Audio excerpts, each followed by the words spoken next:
नमस्कार दोस्तों।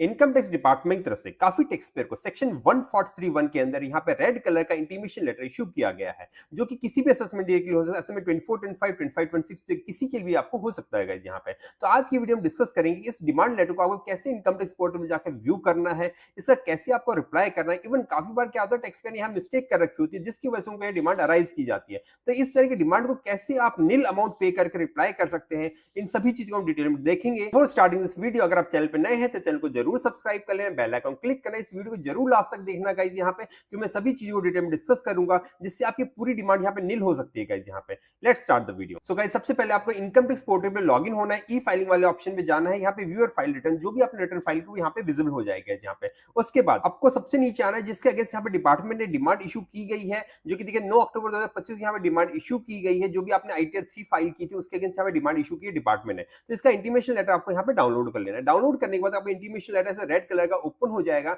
जिसमें आपके क्लियरली लिखा रहेगा कितना अमाउंट आपको पेबल है गाइस यहाँ पे। तो इस अमाउंट को आपको चेक करना है कि ये सही है या नहीं है, क्योंकि काफी बार क्या होता है, आप ही कुछ गलती कर बैठते हो, जिसकी वजह से यहाँ पे आपको डिमांड अराइज की जाती है। तो यहाँ पे क्लियर लिखा है कौन सी रिटर्न आपने फाइल की थी। आपने आईटीआर 3 फाइल की थी, इस दिन आपने फाइल की थी, वो डेट भी यहाँ पे लिखी गई है। इंटीमेशन लेटर डिपार्टमेंट कब इशू किया गया, तो वो सब चीज यहाँ पे लिखी गई है। यहाँ पे आपका डिमांड रेफरेंस नंबर यहाँ पे रहेगा, तो इसको सिंपल सा आपको सभी चीज को चेक करना है गाइस यहाँ पे। इसके बाद आपकी यहाँ पे इनकम की डिटेल दी रहेगी, जिसमें आपने कितनी इनकम अपनी रिटर्न में डिक्लेयर की थी, आपने कितना टैक्स पे किया था गाइस, वो भी लिखा रहा है। क्योंकि यहाँ पे जो इशू आया वो यहाँ टैक्स पेयर की तरफ से यहाँ पे मिस्टेक की गई थी। उनकी टैक्स पेबल जो उन्होंने जितना टैक्स पे किया वो पूरा यहाँ डिक्लेयर नहीं किया था, जिसकी वजह से यहाँ पे उनको डिमांड अराइज हुई थी गाइस यहाँ पे। तो उसके बाद नीचे हम अगर आते हैं तो देखिए यहाँ पे दो कॉलम दिए गए हैं, जितना टैक्स पेयर ने डिक्लेयर किया, जो इनकम टैक्स डिपार्टमेंट ने एक्सेप्ट किया वो कितनी इनकम। तो यहाँ पे उन्होंने बिजनेस प्रोफेशन की इनकम यहाँ डिक्लेयर की, जो कि पूरी डिपार्टमेंट ने एक्सेप्ट कर ली है। अदर सोर्सेज लाइक बैंक की एफडी है, उसका कुछ इनकम इन्होंने डिक्लेयर की, तो पूरी एक्सेप्ट कर ली। तो इसमें कोई इशू नहीं है, उनकी इनकम पूरी एक्सेप्ट की थी। उसके बाद यहाँ पे टैक्स पेयर ने 1000 रुपए का ही टैक्स पे किया था,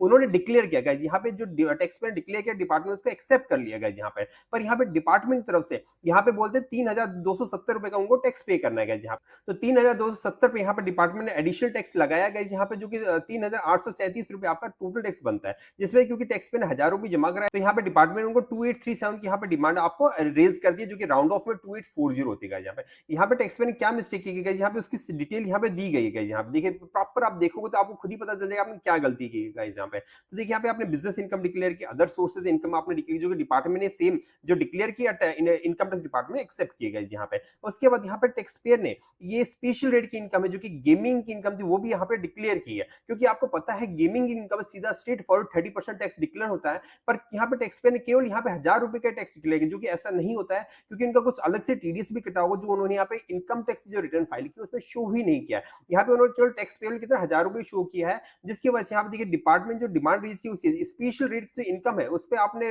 2041 का टैक्स आपको देना था, जिसका 30% आपका 2041 ही बनता है, जो कि उनका ऑटोमेटिक कटा भी होगा। पर उन्होंने यहाँ पे डिक्लेयर नहीं किया, जिसकी वजह से डिपार्टमेंट ने क्या सोचा कि उन्होंने कुछ पेमेंट नहीं किया, तो उनको यहाँ पे डिमांड रेज कर दी। 26 सीएसपी अगर मैं दिखाऊं तो यहाँ पे 6803 जो इनकम इन्होंने यहाँ पे डिक्लेयर की, देखिए 6803 यहाँ पे स्पेशल इनकम है, इन्होंने डिक्लेयर की थी। उसमें 2041 का इन्होंने डिपार्टमेंट जो टैक्स अराइज किया, मींस उन्होंने बोला कि इतना आपको पे करना है, वो ऑटोमेटिक यहाँ पे 2041 का इनका डिडक्ट हो रखा था। पर क्योंकि उन्होंने रिटर्न फाइलिंग करते समय केवल 1000 रुपए किया, जो उन्होंने एडिशनल पे किया, तो वही डिक्लेयर किया, जिसकी वजह से डिपार्टमेंट ने यहाँ पे उनको डिमांड अराइज कर दी। इवन इस डिमांड के ऊपर उन्होंने यहाँ पे हेल्थ एंड एजुकेशन सेस भी लगाए, उसके अलावा यहाँ पे एडिशनल पेनल्टी इंटरेस्ट भी लगाए, क्योंकि आप लेट पे कर, टोटल डिमांड यहाँ पे रेज कर दी गई यहाँ पे। तो यहाँ पे क्या था, टैक्स पेयर ने ही गलती की थी, अपनी इनकम और टैक्स को प्रॉपर्ली डिक्लेयर नहीं किया, जिसकी वजह से यहाँ डिमांड रेज की गई यहाँ पे। आपने 26 ईएस भी देख लिया, जिसमें उनकी क्लियरली यहाँ पे जो टीडीएस डिडक्ट हुआ था उन्होंने यहाँ पे शो ही नहीं किया, तो जिसकी वजह से यहाँ पे डिमांड रेज की गई। तो इसको कैसे आपको चेक करना है गाइस, यहाँ पे तो मैंने आपको बता दिया है कि सिंपल सा आपको 26 ईएस चेक करना है।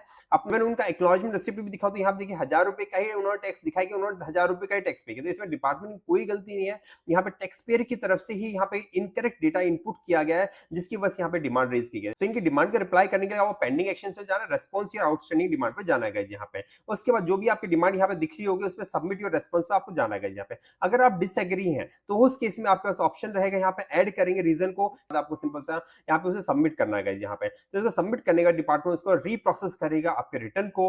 उसके बाद यहाँ पे आपके जो भी डिमांड है उसको यहाँ पे वेव ऑफ कर देगा। सो गाइस, अगर आपको भी इस तरह की डिमांड आई है तो पहले उसको आपको वेरीफाई करना है कि किस वजह से डिमांड आई है। अगर डिमांड करेक्ट है तो उसको पे करना है, अगर इनकरेक्ट है तो उसको आप रिप्लाई करना है प्रॉपर्ली गाइस यहाँ पे। Guys, hope you find this video informative. Video अच्छी लगे, इन्फॉर्मेटिव लगे तो वीडियो को जरूर लाइक करना, इस वीडियो को ज्यादा शेयर करना, ताकि मैक्सिमम टैक्स पेयर जिनके पास डिमांड का नोटिस आया है उसका प्रॉपर रिप्लाई कर सके। अगर आपको हमसे कंसल्टेंसी सर्विस लेनी है कोई भी डिमांड से रिलेटेड, तो आप स्क्रीन पे जो नंबर आप कांटेक्ट कर सकते हैं। Thank you friends.